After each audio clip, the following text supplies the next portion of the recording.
Okay.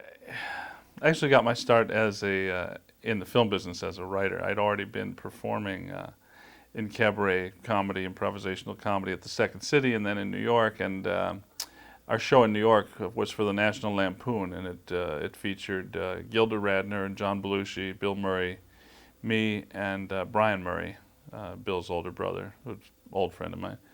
And that show was produced by Ivan Reitman, who at the time was producing exploitation films in Canada and always wanted to do a National Lampoon comedy film. So he asked me to write a treatment for a comedy, and I thought I would exploit my college experience. So I wrote a treatment called Freshman Year about my college experience and life in a fraternity in the 60s. And then I hooked up with two writers from the Lampoon, Chris Miller and Doug Kenny, and that treatment turned into Animal House. So my very first professional screenplay turned out to be the most successful comedy ever. So it kind of, the door just blew wide open for me in Hollywood. And I never had a moment after that where I wasn't like fully employed or even besieged with writing work.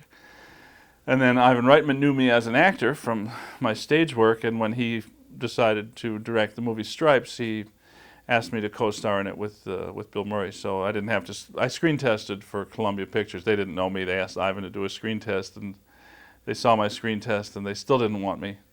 And Ivan said, forget it, I don't care, I'm hiring him, and he did, and that worked out well. And then Ivan used me again in Ghostbusters. So I've never thought I had much of an acting career. Really, it was writing, and then using writing to get an opportunity to direct a film that was my real focus.